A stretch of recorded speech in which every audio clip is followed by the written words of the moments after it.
Operação dos Caixeiros em Santa Catarina. Imagens mostram o passo a passo dos bandidos em uma agência no litoral norte. Operação Ágata 8. Exército apreende cerca de 500 quilos de maconha no oeste do estado. Um jovem de 19 anos transportava droga e foi preso em flagrante. Manifestação inusitada. Trabalhadores do transporte coletivo da capital se mobilizam mais uma vez, mas não paralisam os serviços. Como forma de protesto, eles distribuíram latas de sardinha aos usuários. No futebol, Figueirense se surpreende e derrota o Corinthians na inauguração do estádio, que vai ser palco da abertura da Copa. E pela primeira vez no Campeonato Brasileiro deste ano, nenhum time catarinense foi derrotado. O Band Cidade desta segunda-feira já está no ar.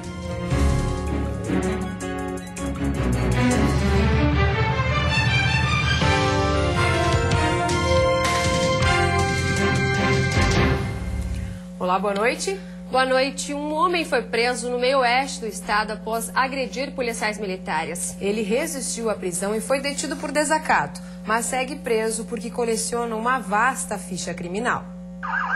O homem que aparece no vídeo amador chutando a viatura foi abordado depois de desacatar policiais que investigavam o abandono de uma motocicleta nas proximidades. Os policiais tentam por diversas vezes imobilizá-lo, mas ele reagiu de maneira agressiva. O homem tem 20 anos e foi identificado como Ismael Damasceno de Lima, dono de uma extensa ficha criminal. É um velho conhecido, então todas as vezes que a polícia militar se depara com ele, ela encontra grandes dificuldades na detenção, conversa, inclusive na própria abordagem dele. Ele é um cidadão um tanto quanto complicado, ele é usuário de droga, ontem ele estava, o que dificultou a detenção e a condução dele para a delegacia de polícia para que fossem tomadas as providências cabíveis. Ainda como saldo da confusão, uma menor foi detida. Além da viatura que foi danificada, 3 policiais tiveram escoriações pelo corpo. De acordo com o tenente do batalhão, o loteamento onde a confusão ocorreu é considerado problemático. A maior preocupação é coibir a prática de furtos e o tráfico de drogas. Essa integração é um conjunto habitacional e pertence ao bairro Aparecida. Possui diversos focos de tráfico de drogas, furto, roubos. Os cidadãos que lá moram, alguns é claro, saem de lá para furtar e roubar em diversos pontos da cidade, mas a Polícia Militar diuturnamente vem intensificando operações policiais, sejam barreiras ou blitz, com a finalidade de coibir a prática de crimes naquela determinada localidade. Está no presídio de Xanxerê o homem que foi preso transportando cerca de 500 quilos de maconha. A ação é resultado da Operação Ágata 8. A apreensão foi na SC 480, entre Jupiá e Galvão, no extremo oeste do estado. David Michael Figueiredo de Oliveira, de 19 anos, foi preso com 492 quilos de maconha. A droga estava sendo transportada dentro deste carro, com placas de Porto Alegre, com destino a Novo Hamburgo, no Rio Grande do Sul. De acordo com os policiais, durante a abordagem, o motorista não expressou reação e foi preso em flagrante. Ele vai responder por tráfico de drogas e contrabando. Nesta primeira semana da Operação Ágata 8, já foram vistoriados cerca de 10 mil veículos em 400 quilômetros de fronteira em Santa Catarina. A meta da operação é combater o tráfico de drogas e impedir que outros produtos ilícitos entrem no país pela fronteira e rotas alternativas, além de coibir os crimes ambientais e tráfico internacional de pessoas. A polícia está investigando o caso do oficial de justiça que foi encontrado morto em casa neste domingo na cidade de Lages. O oficial de justiça, Fernandes Mário Zanotto, de 52 anos, foi encontrado morto com cerca de 13 golpes de faca. O corpo estava no terreno da casa dele, coberto por um edredom no bairro Copacabana, em Lages.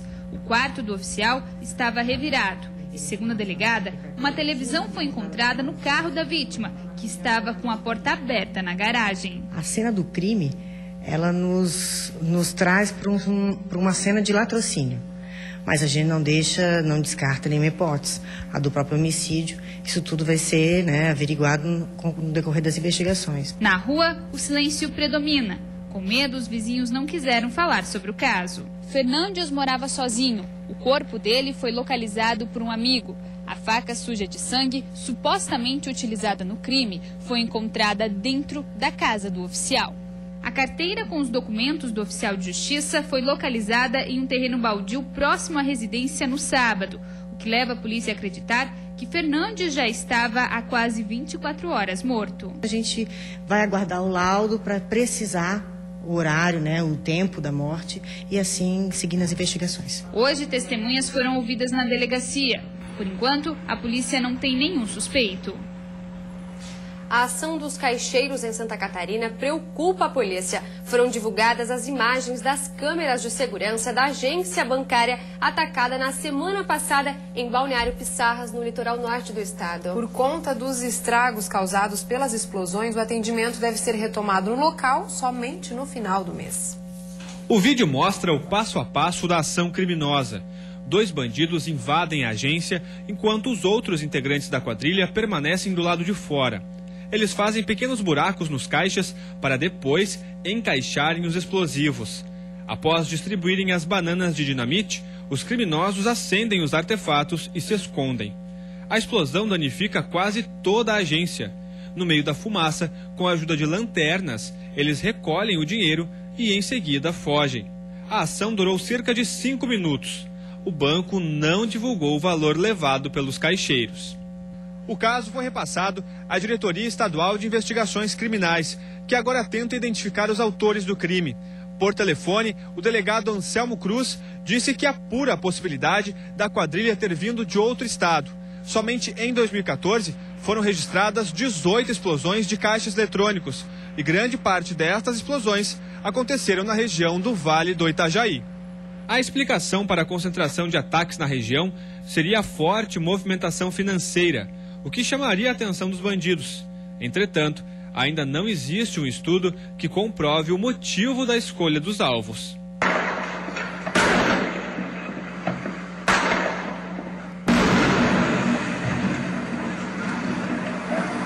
E posteriormente veio a era aí dos explosivos. Então eles utilizam principalmente pela agilidade na ação criminosa, o que facilita eles agirem, principalmente porque eles atuam durante a noite. Os crimes são registrados de regra de madrugada, então após o crime também a locomoção deles é facilitada. O delegado afirma que os bancos também precisam investir em estratégias que possam dificultar o trabalho dos caixeiros. Foi tomada algumas medidas, como aquele mecanismo que manchava as notas, mas se mostrou ineficaz. Então, há outras medidas que estão sendo estudadas e certamente as instituições financeiras precisam se adequar para evitar a continuidade desses crimes. A seguir, servidores municipais de Joinville entram em greve. Durante todo o dia, 21 postos de saúde ficaram sem funcionamento. E ainda latas de sardinhas são distribuídas como forma de protesto contra a qualidade do transporte coletivo na capital.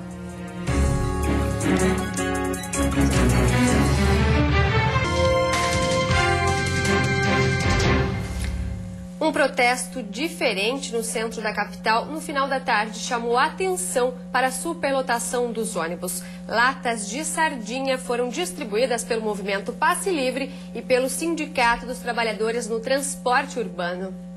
A campanha Cansei de Ser Sardinha expõe a superlotação dos ônibus que circulam na capital. A distribuição de material informativo aos usuários do transporte coletivo é um protesto do movimento Passe Livre contra a nova licitação na modalidade consórcio, iniciada em Florianópolis há poucos dias. A iniciativa bem-humorada foi aprovada por quem passou em frente ao Ticem, o terminal integrado do centro. Nós não conseguimos ir sentado nunca, sempre o ônibus superlotado. Foi uma maneira bem criativa deles de expressar o que realmente a gente sente. É cômico e trágico ao mesmo tempo, mas eles têm razão de fazer isso, já deviam ter feito há muito tempo. O Sindicato dos Trabalhadores no Transporte Urbano, que apoia o projeto, teme que a demissão incentivada de centenas de funcionários acabe contribuindo para a lotação dos ônibus. Para o Sintraturb, sem a presença do cobrador, o motorista terá que receber as passagens, o que pode gerar ainda mais lentidão no trajeto. Mostrando aqui para ela como ela anda todo dia no sistema, colocando como vai piorar e tirar os cobradores. Por isso a iniciativa Cansei de Ser Sardinha. Tem um site onde é que você pode fazer a sua foto, você entra no ônibus e se vê o ônibus lotado, bate a foto, manda para nós que nós vamos começar a divulgar na rede social até a nível nacional. Os servidores municipais de Joinville decidiram pela adesão à greve. A votação ocorreu agora à tarde, logo depois de mais uma rodada de negociações com o prefeito. Na entrada da prefeitura, o reflexo do que ainda era um dia de paralisação. Guichês de atendimento vazios. Cena que também se repetiu em 21 postos de saúde que ficaram fechados e nas escolas municipais que tiveram aulas comprometidas. De acordo com o Sindicato dos Servidores Municipais, cerca de 5.000 funcionários públicos compareceram à Assembleia, que começou de manhã e se estendeu até à tarde. Na pauta, a principal reivindicação foi a reposição de inflação, mais 8% de aumento real e a universalização do Vale Alimentação. A rodada de negociação durante a tarde não durou nem uma hora e os sindicalistas saíram insatisfeitos. Mais uma vez a frustração toma conta, né? A prefeitura de manhã chamou para uma reunião à tarde, ficou claro para nós que havia a retomada da negociação. Infelizmente a gente volta aqui à tarde e a prefeitura mantém a proposta anterior, ou seja, né, parece que brinca com os ânimos da categoria. A administração ofereceu a reposição da inflação e aumento de 20% no Vale Alimentação, benefício que é concedido aos servidores que ganham até R$ 2.400 e que seria estendido aos servidores com vencimento até R$ 3.000. A proposta foi rejeitada pelos funcionários que votaram a favor da greve que já está em vigor. O governo vai entrar com interdito proibitório para garantir que os serviços essenciais da saúde sejam mantidos durante a greve. Na prática, é uma ação na Justiça Comum para evitar que os funcionários dos postos de saúde e do Hospital Municipal faltem ao trabalho. Fomos ao nosso limite. As nossas finanças não comportam qualquer concessão adicional e fomos até além do nosso limite, mas com a preocupação nossa de valorizar o servidor público, fizemos o possível. A terça-feira vai ter nevoeiros ao amanhecer e presença de sol entre nuvens no decorrer do período em todas as regiões. Temperatura baixa na madrugada e em elevação durante o dia. A mínima deve ficar em 10 graus na Serra e a máxima em 26 na Grande Florianópolis, Vale do Itajaí e litoral norte do estado. No Planalto Norte, mínima de 11 e máxima de 21 graus. No Oeste e Sul, máximas entre 24 e 25 graus. Em Santa Catarina, o Ministério Público Estadual registra milhares de denúncias de violência contra crianças todos os anos. Ontem foi o Dia Nacional de Combate ao Crime. No ano passado, o Disque 100 de Santa Catarina recebeu mais de 1.300 ligações denunciando a violência contra crianças e adolescentes. Os dados são do Ministério Público Estadual, mas segundo esse assistente social, apesar de elevado, o número não reflete a realidade. Estima-se que a maioria dos casos não chega ao conhecimento dos órgãos competentes. Medo de se envolverem, né? De serem arroladas como testemunhas, mas as pessoas precisam levar em consideração que se trata de um compromisso com a vida daquelas crianças que estão correndo risco. Essa psicóloga explica que é preciso prestar atenção no comportamento da criança. Alguns sintomas podem denunciar se ela está sendo vítima de violência. Nós podemos observar muito a questão da criança que fica muito calada, muito introvertida, se torna apática do dia para a noite, a mudança de comportamento ou comportamentos extremos também, como uma agressividade, né?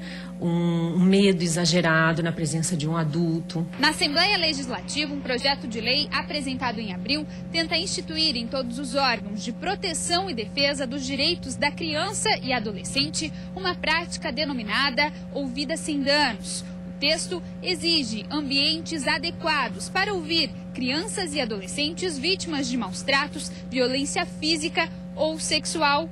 Os ambientes deverão conter salas ligadas por áudio, vídeo e pessoas habilitadas para atender as vítimas. Um levantamento baseado em informações fornecidas pelos conselhos tutelares de todo o país revela que 80% das ocorrências de maus tratos, agressões, abandono e abuso sexual registrados nos últimos 5 anos são os próprios pais dos autores.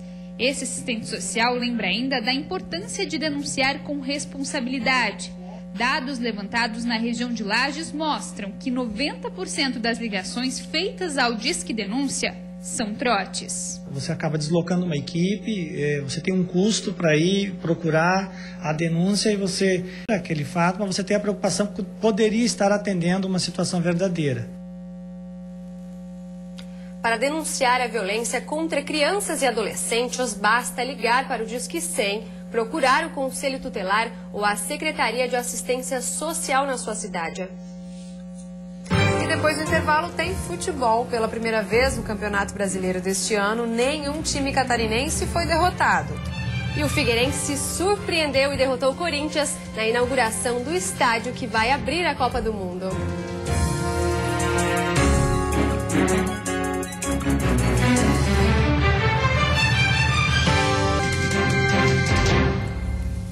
Futebol, Figueirense, que vinha de 4 derrotas seguidas, conseguiu se recuperar e estragou a festa do Corinthians. O jogo marcou a inauguração do estádio que vai abrir a Copa do Mundo.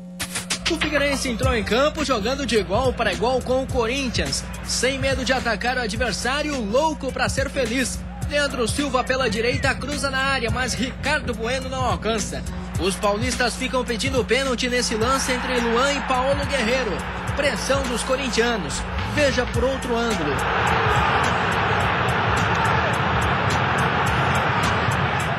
Luciano tenta o cabeceio, mas a bola passa sobre o gol de Volpe. Segundo tempo e logo aos 2 minutos, Giovanni Augusto recebe na entrada da área. Ajeita e bate rasteiro. Sem chance para Cássio. O primeiro gol do Itaquerão. Gol histórico para o Figueirense.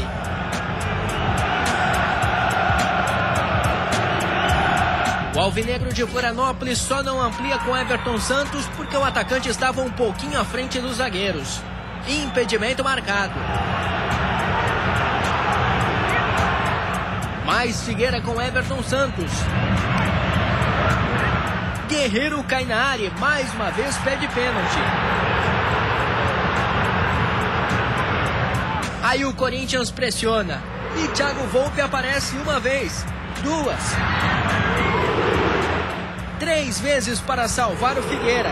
E não tem jeito, o jogo termina assim. A primeira vitória na casa do Corinthians é do Figueirense, 1-0. Hoje é uma noite muito especial, né?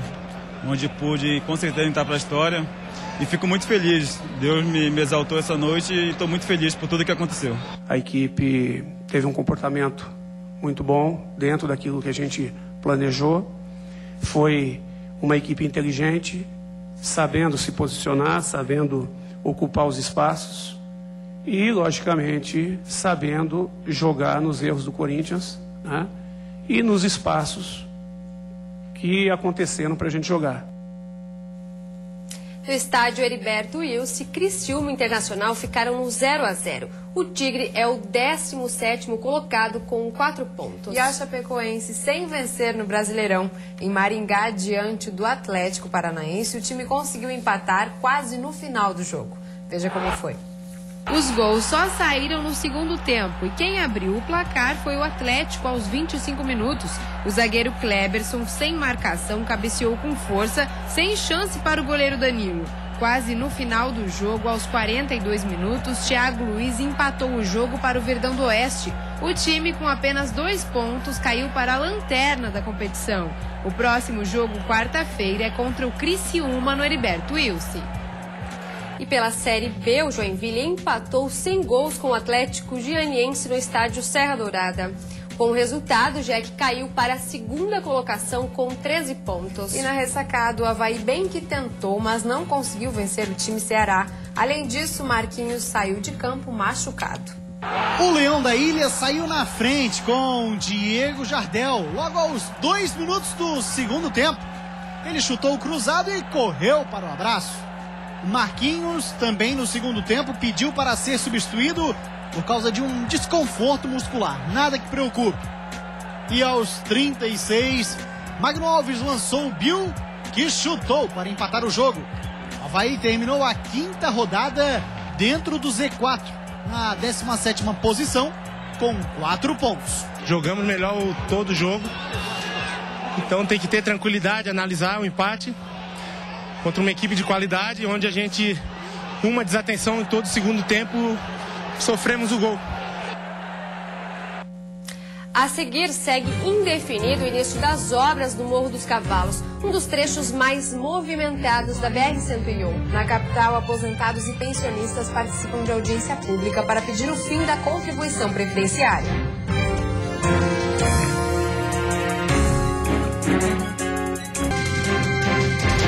Ainda não há uma previsão para o início das obras da BR-101 no trecho do Morro dos Cavalos, em Palhoça. DENIT deve se reunir essa semana com a comunidade indígena. Representantes do Departamento Nacional de Infraestrutura de Transporte vão se reunir novamente nesta quarta-feira com a comunidade indígena para tentar um acordo e dar início às obras. Segundo a assessoria de imprensa do DENIT, ainda não há previsão para iniciar os trabalhos de alargamento da atual faixa e da construção dos túneis para duplicação. A Justiça já autorizou as obras que prometem desafogar o trânsito em um dos trechos mais complicados da rodovia. Mas o DENIT foi orientado a esperar o acordo com a Fundação Nacional do Índio. Ex-servidores públicos e integrantes de diversas associações e entidades sindicais participaram hoje à tarde de uma audiência pública na Assembleia Legislativa. Eles querem o fim da contribuição que é descontada das aposentadorias. Servidores públicos de diversos níveis, que hoje são aposentados e pensionistas, pedem a aprovação da PEC 555 de 2006. Pelo projeto de lei complementar, a contribuição previdenciária mensal de 11% deixaria de ser cobrada. A extinção gradativa em 5 anos seria aplicada aos inativos com mais de 60 anos de idade, o que poderia gerar um ganho real nos salários, de acordo com o Sindicato Estadual dos Professores Aposentados pela Universidade Federal Catarinense. Uma tristeza dupla, a primeira pelo desrespeito e a desconsideração, e a segunda pelo confisco no salário de 11% real do salário dos aposentados. A contribuição não era paga pelos servidores públicos inativos até a reforma previdenciária de 2003, mas voltou a ser descontada. Para o Sindicato Nacional dos Auditores Fiscais da Receita Federal, a cobrança é ilegal. Fere cláusula constitucional que é a de cobrança de contribuições com o respectivo serviço. No caso, não existe uma retribuição de serviço em relação ao que é cobrado. No Congresso Nacional, a matéria já tramitou nas comissões e tem a assinatura de mais de 400 deputados para ir a plenário. Mas, de acordo com a deputada Ângela Albino, que propôs o encontro na Assembleia Legislativa, o projeto vai acabar completando 8 anos na Câmara Federal por falta de apoio político e pressão pela votação. Nas câmaras estaduais de todo o Brasil, nós estamos fazendo essa mobilização para que eu possa reunir força política para dar andamento à PEC. Para os aposentados e pensionistas e servidores públicos, a conta não fecha. Nos últimos 8 anos, mesmo período em que a PEC está em tramitação, o governo federal teria arrecadado 16 bilhões de reais com a contribuição dos inativos. Mas, por outro lado, abriu mão de 160 bilhões com medidas de redução fiscal. Mais um indicativo de que a taxação sobre as aposentadorias poderia deixar de ser cobrada. Vamos dar uma olhada em como está o trânsito ao vivo aqui na capital. Na sua tela, imagens das pontes Pedro Ivo Campos e Colombo Salles, onde o movimento é bastante intenso e lento para quem deixa a ilha de Santa Catarina. Em Florianópolis faz 20 graus nesse momento. Você fica agora com o Jornal da Band. Uma ótima noite a todos. Uma boa noite e até amanhã.